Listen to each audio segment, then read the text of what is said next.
Good morning and welcome to the new edition of Better Thyself.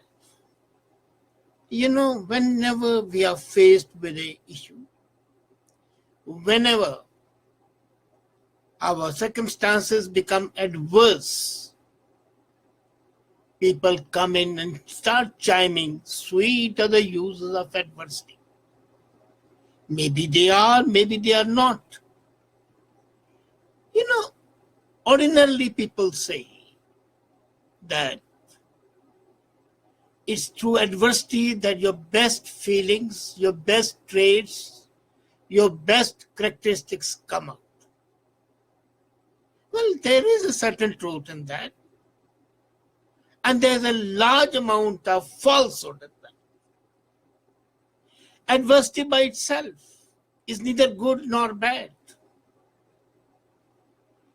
You see, these two thoughts are propagated by the philosophers, by the religious teachers, by the so-called life coaches who in fact know next to nothing of life itself.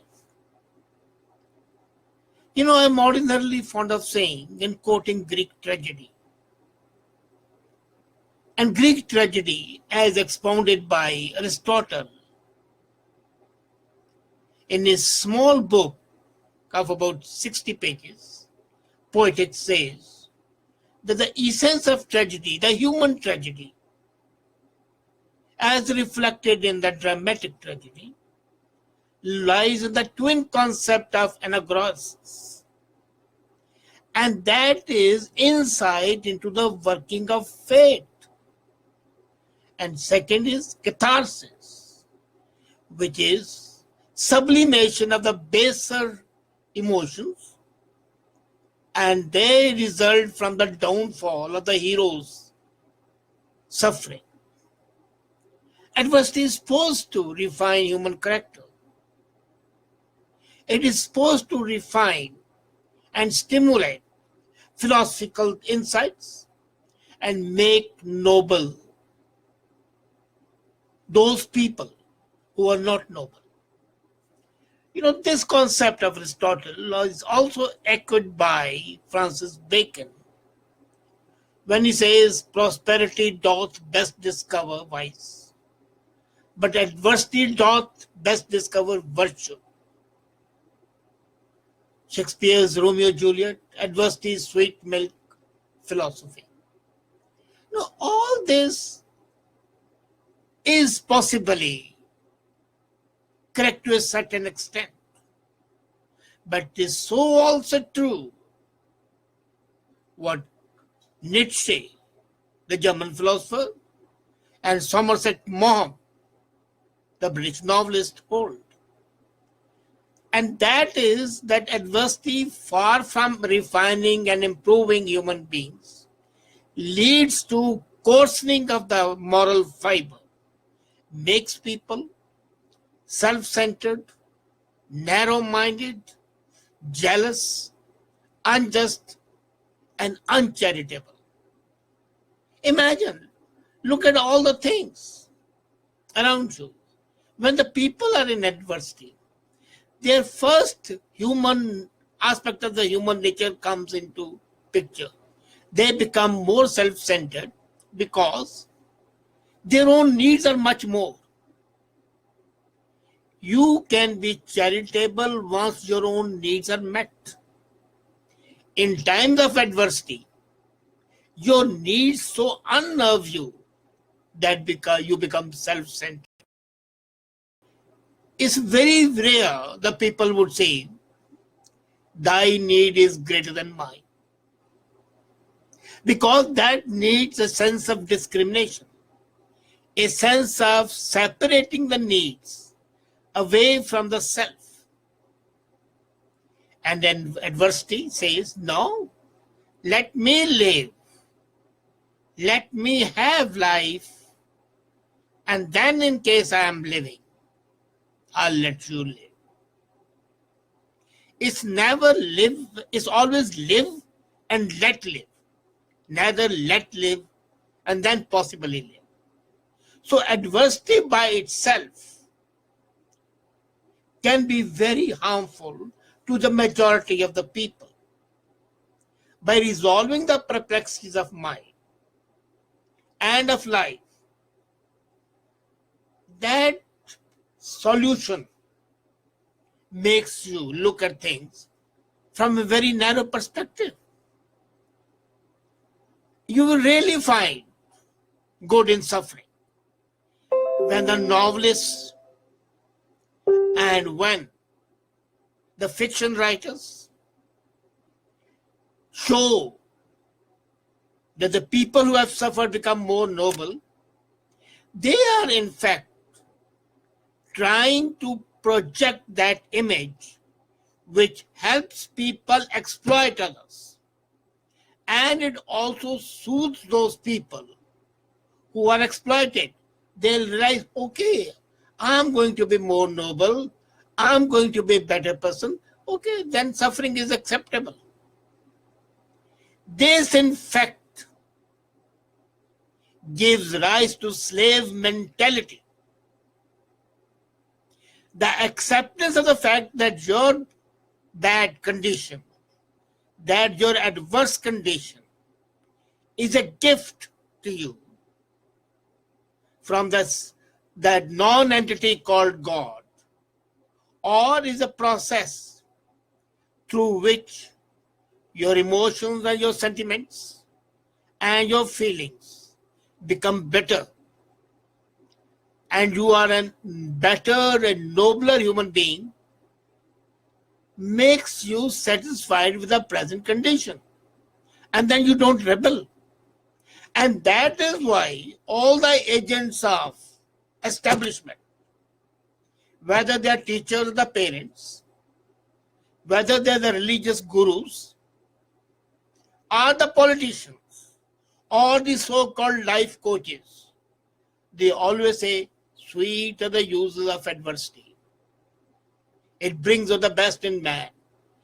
They clearly, willingly, willfully, and consciously suppress the fact that although at some time it might be ennobling, and there are examples, I don't deny it, but in a majority of the people, it makes you a victim of slave mentality. You know, what Nietzsche talks of the Christian virtues of passive suffering and meekness, he very clearly calls that is the concept exploited by all the dictators, totalitarians, and the masters of the world. So where does it take us? Do we have a sense of tragic events in our life that have no rhyme or reason? And do we think those are caused by our actions? Do we reconcile the effect of suffering with the absence of the cause?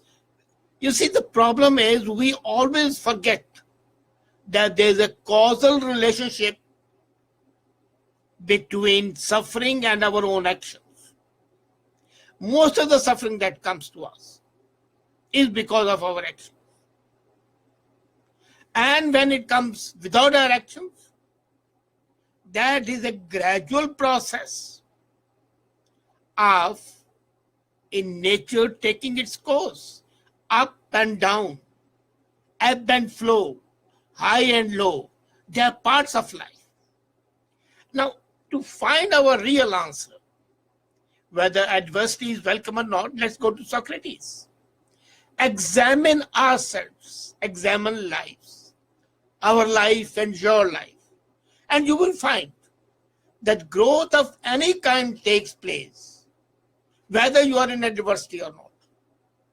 What happens is, when the growth takes place after a period of adversity, then because of your having suffered, your mind and brain are impressionable, and a bit of soothing helps you and you remember it. The progress which comes in happiness during the periods of happiness is enveloped in that happiness and you ignore it. So adversity by itself is bad, but when you emerge out of it, how you respond to that situation, that is important. You know, physical pain of a gym leads to muscular growth. So does it mean that all pain is good? No. That pain is with a purpose, the cause. So the causal connection, the cause and the effect relationship is extremely important. Imagine this philosophical question of the intellectual growth, compare it to the emotional turmoil of the teen years that leads to the mature adulthood. The spiritual growth also requires pain and suffering. But if you come to that, then the problem is there.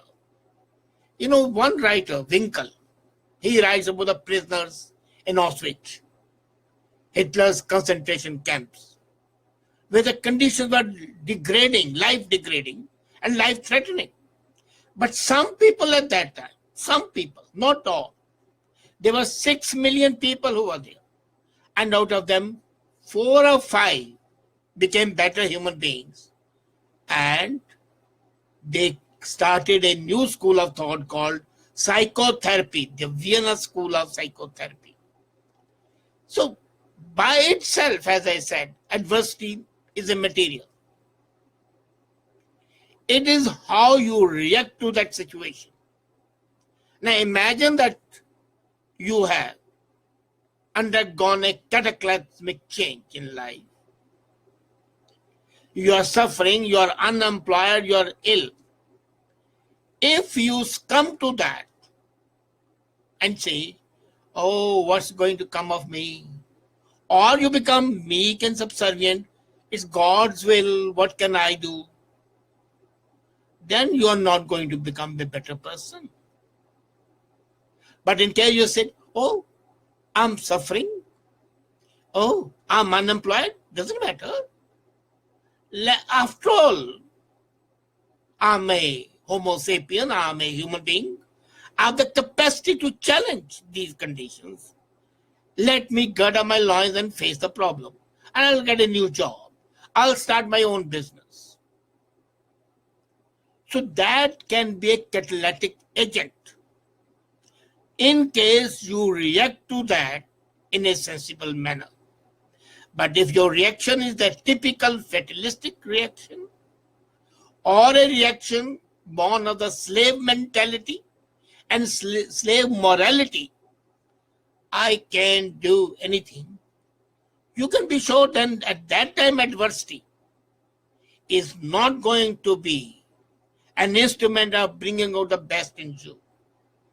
It is your mettle, it is your determination which decides whether the pain and suffering can be used as a means to an end, the end being a better self, or it's a mean to total annihilation of you as a human being. You would find that 90% of the people who suffer adversity, 90 or more than 91, they wallow in despair and self-pity. Again, you fall sick. And ordinarily I tell people, don't ask me, how am I? And don't try to pay me, it would happen, take care. I don't need that. You have got to face it. Okay, you've fallen sick. Maybe some carelessness or maybe just something which has to happen. But should I allow my mental faculties to become blunted by that? And if I allow my mental faculties to become blunted, then that rest is not good. But if I say, okay, I'm having flu, I'm having bad throat, I can't speak, but I can write more. I can interact in a different manner. So that brings in a better appreciation, or at that time I can say, okay, let me read and replenish my knowledge or enhance it still further. That's doing a better job. If I'm unemployed, you know the famous story of that Paul Sobovich, He went for a job in a church as a bell ringer. He wanted to ring the bells. And he was asked, can you read and write? He said, no, I'm illiterate. Sorry, we can't give you the job. He came out, was roaming out aimlessly, dejected, despaired. And then he wanted to smoke, and he walked up and down and didn't find any place where he could get a cigarette to smoke.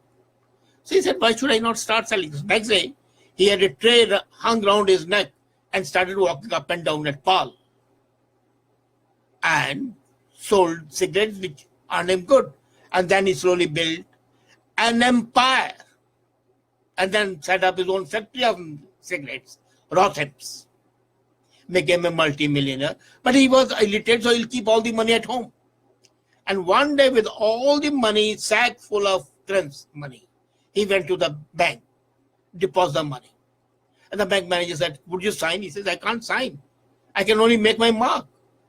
And the bank manager said, if you had been able to read and write, then what would have been, how great you would have been? He said, no, then I would have been a bell ringer in a church only. So this was his reaction. And if the reaction at the time of the bell, as a bell ringer, would have been, well, now I'm illiterate, I'm not fit for the job, what can I do? Let me either commit suicide or become a thief or a pickpocket. I have to live. So this reaction is what makes you good or bad. All human existence would witness normally adversity and prosperity. And it's how you react to both prosperity. People who have been very prosperous are also great. Look at Bill Gates. Look at Warren Buffett, giving 90% of their wealth for the charity. So are they not better human beings? So the people who say that adversity alone brings the best in you are walking up the shit creek. They lead you up a rosy path which ends in a shit creek. It is your reaction, your ability to struggle against heavy odds that will decide the outcome of adversity, and not pseudo life coaches statements. Adversity is the best teacher in life. It is not. It is what you learn and how you react that is important. Thank you.